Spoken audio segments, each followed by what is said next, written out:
Zaman sekarang, kebutuhan dasar itu bukan cuma sandang, pangan, papan, tapi juga pendidikan. Meski begitu, pendidikan di Indonesia bisa dibilang masih memprihatinkan. Indeks pembangunan manusia kita melorot di urutan bawah, dan ranking pelajar kita ada di barisan depan, tapi dari belakang. Kenapa pendidikan di Indonesia belum maju juga? Akar masalahnya bisa jadi adalah sistem pendidikan massal. Karena sistem ini bikin standar yang sama buat semua murid, mendewakan nilai, mematikan nalar berpikir kritis, menyeragamkan kemampuan, dan di saat yang sama menghilangkan jati diri dan keunikan setiap muridnya.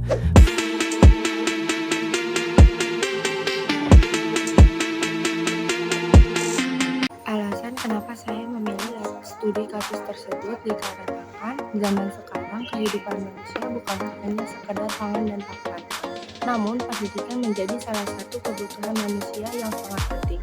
Di Indonesia itu sendiri, pendidikan dibilang memprihatinkan dikarenakan sistem pendidikan massal. Karena sistem ini memiliki standar bagi semua murid di Indonesia yang mendewakan nilai serta menyeragamkan kemampuan.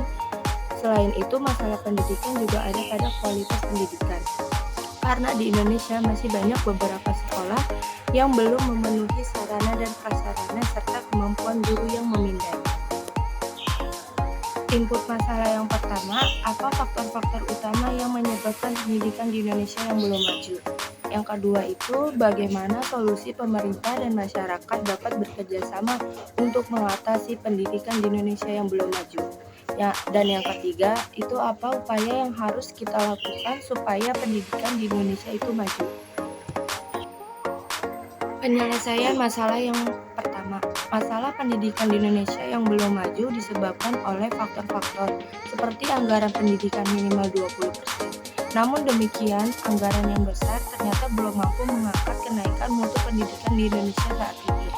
Ada kemungkinan besarnya anggaran pendidikan tidak imbang dengan pemerataan isu-isu strategis pendidikan. Banyak kegiatan yang belum tersentuh seperti kegiatan peningkatan kualitas guru dan murid. Penyelesaian masalah yang kedua, kerjasama antara pemerintah dan masyarakat dapat menjadi solusi untuk mengatasi pendidikan di Indonesia yang belum maju. Karena rendahnya kualitas guru, kebanyakan guru belum memaksimalkan atau profesional dalam menjalankan tugasnya. Maka dari itu, pemerintah harus melatih kemampuan guru setinggi-tingginya. Dan karena di desa jarang ada sekali sekolah, solusinya adalah pemerintah membangun sekolah dengan kualitas yang baik supaya anak-anak senang belajar.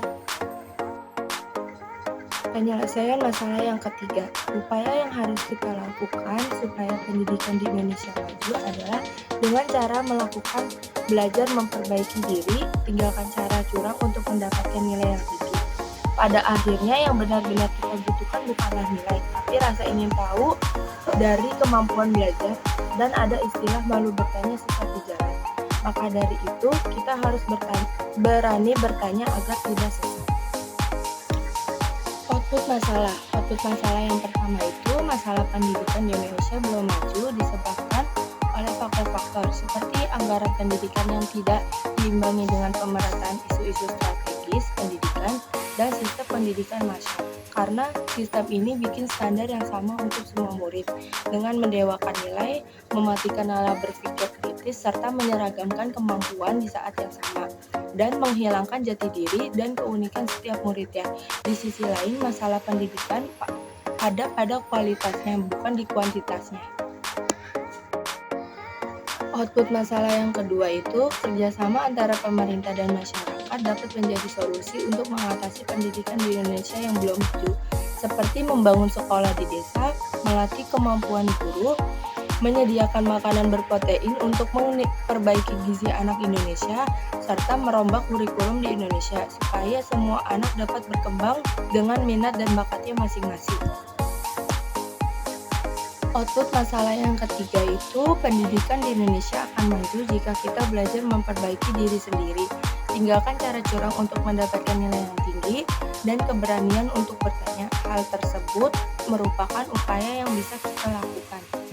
Feedback yang pertama itu, Indonesia harus bebenah lebih keras lagi membuat gebrakan tegas dengan fokus pembangunan pada aspek pendidikan yang berkarakter dan maju.